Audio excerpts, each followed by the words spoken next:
اور حضرت مولا علی شیر خدا جن کے بارے میں حضور فرمانے لگے انا مدینۃ العلم فعلی بابھا، میں علم کا شہر ہوں اور علی اس کا، سب کو پتہ ہے نا جی یہ بات، تو اونچا بولے نا پھر، میں علم کا شہر ہوں تو علی اس کا دروازہ ہے۔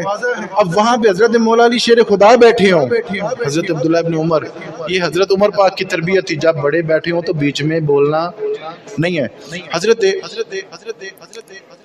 علی پاک شیر خدا رضی اللہ تعالیٰ عنہ کرم اللہ وجہ الکریم، آپ فرماتے ہیں کہ حضور سے نا میں نے ایک سوال پوچھنا ہوتا تھا، ایک سوال 14 دن تک میں انتظار کرتا تھا کہ یار میرے اللہ کوئی سوال کوئی اور ہی پوچھ لے، حالانکہ آپ دماد رسول ہیں، 24 گھنٹے حضور کے پاس رہنے والے ہیں، آپ کا حجرہ پاک بالکل مسجد نبی شریف کے ساتھ ہے، روزانہ کا آنا جانا ہے، لیکن ادب دیکھیے آپ، ادب۔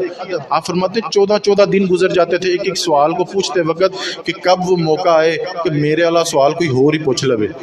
وہ ایک سوال تھا آپ کے دل میں، ابھی سوچ رہے تھے کہ حضور سے میں اس طرح سے پوچھوں گا، اتنے میں ایک بدو آیا، دیہاتی بندہ آیا، سادہ بندہ آیا، اس بدو نے، اس سادہ بندے نے وہی سوال پوچھا جو حضرت مولا علی شیر خدا کے دل میں تھا۔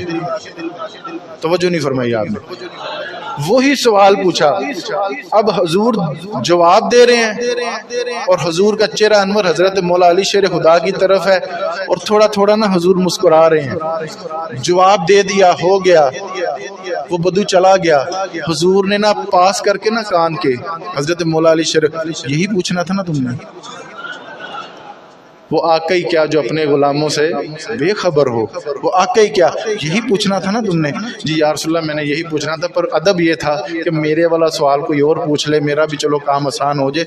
اور اب دیکھیے کہ یہ ساری چیزیں ادب کے دائرے میں، ادب کے دائرے میں۔ حضور نبی علیہ السلام فرمانے لگے اکرموا اولادکم، اپنی اولاد کی عزت کرو، اپنی اولاد کو اکرام کرو۔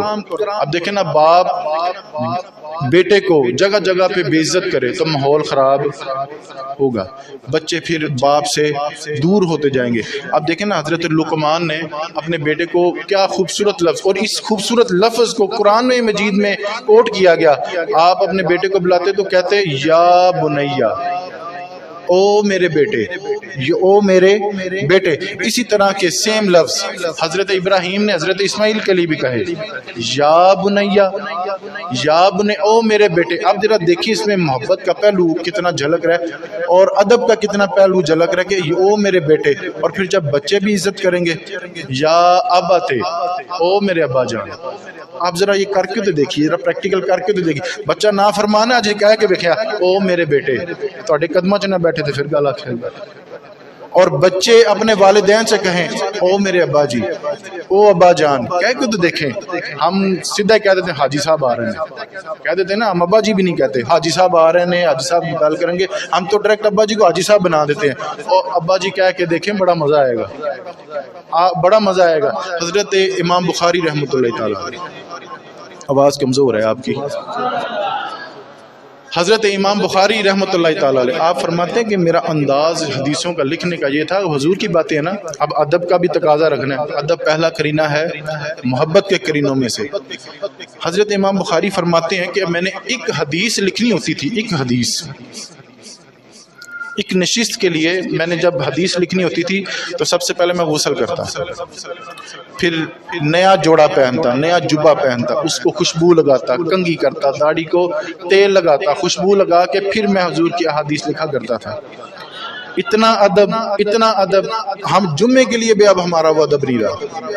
ابھی ہم گھر سے اٹھتے ہیں اور فٹافٹ آ جاتے ہیں، اور ٹوپی کا بھی خیال کوئی نہیں، بس ٹھیک ہے فٹافٹ مسجد میں وضو کر لیں گے، آگے بس کوئی اہتمام نہیں، ادب نہیں۔ خدا را آپ اس بات کو سمجھیے، حضور کے احادیث پڑھنا پڑھانا تو ایک ادب کا تقاضا ہے، لیکن آپ اگر سن رہے ہیں تو اس کا بھی کوئی ادب ہے، اس کا بھی کوئی ادب ہے۔ حضرت ابو مالک رحمۃ اللہ تعالی علیہ، آپ اتنے جلیل القدر فقہ کے امام ہوئے ہیں کہ آپ کو یہ شرف حاصل ہے کہ حضور کے ممبر پر بیٹھ کر حضور کی حدیث شریف پڑھانے کا شرف حاصل ہے ان کو۔ آپ فرماتے ہیں کہ اگر کوئی بندہ مجھ سے مسئلہ پوچھنے آتا نا فقہ کا، تو میں اپنے غلام کو بھیجتا، اپنے خادم کو بھیجتا، پہلے سے پوچھ کے اس نے پوچھنا کیا، وہ کہتا جی فقہ کا مسئلہ پوچھنا ہے، تو آپ وضو کرتے تو مسئلہ بتا دیتے، مسئلہ بتا دیتے، کوئی چھوٹا موٹا جو مسئلہ تھا وہ بتا دیتے۔ لیکن جب کوئی بندہ آتا تو کیا آ کر کے کہنے لگا جی میں نے آپ سے حدیث سننی ہے، سرکار نبی علیہ الصلوۃ والسلام کا میں نے فرمان سننا ہے، تو آپ کہتے ہیں آپ ان کو بٹھائیں، ان کی خاطر تواضع کریں، آپ تھوڑا سا انتظار کریں۔ حضرت ابو مالک فرماتے ہیں کہ پہلے میں غسل کرتا، پھر جبہ پہنتا، پھر دستار پہنتا، پھر عصا پکڑتا، اور ایک سبز رنگ کی میں نے چادر لی ہوئی تھی وہ اپنے اوپر اوڑھتا، پھر حضور کے ممبر پر بیٹھتا، اور مجمع میں چاہے ایک بندہ ہے، 100 بندہ ہے، 1000 بندہ، لاکھ بندہ ہے، میں نے اسی انداز میں حضور کی حدیث پڑھانی ہوتی تھی، چاہے ایک بندہ ہو تو ویسے ہی انداز ہے، چاہے 1000 بندہ ہو تو ویسے ہی انداز ہے۔ اتنا ادب، اتنا ادب۔ آج تو ہم بڑے بے باکی سے اور بڑے کھلے دل سے اور منہ پھاڑ کے کہہ دیتے نا ادا حوالہ دسو، اس کا حوالہ بتائیں جی آپ، یہ ادب کا تقاضا نہیں ہے۔ آپ حوالے پوچھتے پھر رہے ہیں۔ محب کا اچھا حوالہ پوچھنا کوئی مذائقہ نہیں، یہ بری بات نہیں، حوالہ وہ پوچھے کہ جو خود بھی عالم دین ہے، وہ کہے کہ یار میں نے یہ حدیث کہیں پڑھی نہیں، تو آپ نے جہاں پڑھی ہے تو آپ ہمیں بتا دیں۔ اب ایک بندے کو حدیث کا اصل معنی نہ پتا ہو، وہ علماء سے پوچھتا ہے حوالہ دسو جی، اس کا حوالہ بتائیں جی، تو یہ ادب کا تقاضا نہیں ہے۔ حضرت اسلم بن شریک رضی اللہ تعالیٰ عنہ، آواز کمزور ہے آپ کی، اگرچہ میرے 7 منٹ رہ گئے، لیکن یہ جو آخری منٹ پہ جو کاروائی ہوتی ہے نا تو وہ ذرا جلدی جلدی ہوتی ہے، تو آپ نے بھی ذرا توجہ جلدی جلدی رکھنی ہے۔ حضرت اسلم بن شریک رضی اللہ تعالیٰ عنہ، آپ اتنے خوبصورت صحابی تھے، ایک دن حضرت بلال حبشی سے کہنے لگے اور ساری ڈیوٹیاں تم نہیں کرنی ہیں، کوئی کدی خدمت سانوں بھی دے دیو، کہ ساری خدمتیں آپ نہیں کرنی ہیں۔ حضرت بلال حبشی دریا دل آدمی تھے نا، تو کہنے لگے ٹھیک ہے، حضور کے گھوڑے پر جو کجاوا باندھنا وہ ڈیوٹی تمہاری۔ یار یہ ڈیوٹی بھی مل جائے تو بڑے نصیبوں کی بات ہے۔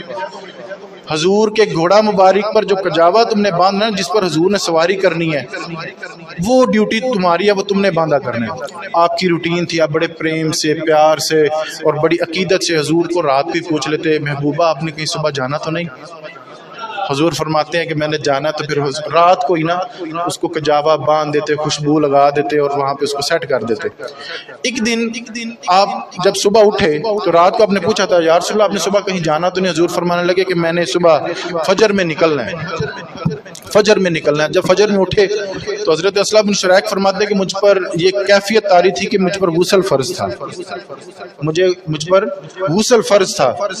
اب غسل فرض ہو اور حضور کے گجاوے کو میں ہاتھ لگاؤں، ہم جب صبح اٹھتے ہیں تو ہم کہہ نہیں دیتے کہ یار رات نہیں کپڑے پائے سن، اور ہمیں پتہ ہے اس کو گندگی لگی ہوئی ہے، چلو کوئی گل نہیں، اللہ بڑا غفور اور رحیم ہے، معاف کر دے گا، ہم کہہ نہیں دیتے۔ لیکن آپ کہتے ہیں مجھ پر غسل فرض تھا، اب اس حالت میں میں حضور کے کجاوے کو ہاتھ لگاؤں، یہ میرا ادب گوارا نہیں کرتا۔ آپ نے فٹافٹ اپنے پڑوسی کا دروازہ کھٹکھٹایا تو کر کے کہنے لگے کہ یار اس طرح سے ہے کہ میری کوئی مجبوری ہے، تو وہ کجاوا آپ نہیں باندھ دیتے؟ آپ وہ آئے، وہ صحابی تھے، وہ کہنے لگے کہ یہ ڈیوٹی آج مجھے مل رہی ہے، وہ بھی خوش نصیب ذہن نصیب کہ یہ ڈیوٹی ہمارے نصیبوں میں آئی۔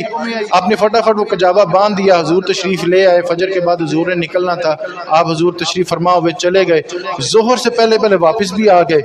حضور فرمانے لگے او میرے اسلم بن شریک کو بلاؤ، او میرے اسلم بن شریک کو بلاؤ۔ آپ حاضر خدمت ہوئے، حضور فرمانے لگے، اب ذرا جملے دیکھیے گا، حضرت اسلم بن شریک فرمانے لگے حضور کا وہ ایک جملہ پیارا ٹھنڈا حسین کہ میرے آنسو ہی نکل گئے۔ حضور فرمانے لگے لگتا ہے آج کجاوا تم نے نہیں باندھا۔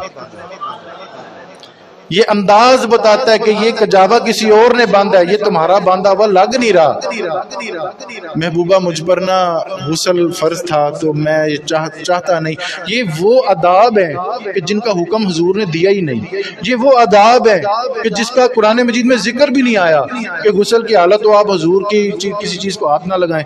ہو سکتا ہے نا یہ کسی موقع پر حضور نے فرمایا، وہ آداب ہیں جو صحابہ نے خود کر کے بتائے، کیونکہ ادب پہلا کرینہ ہے محبت کے کرینوں میں سے، ادب پہلا کرینہ ہے محبت کے کرینوں میں سے۔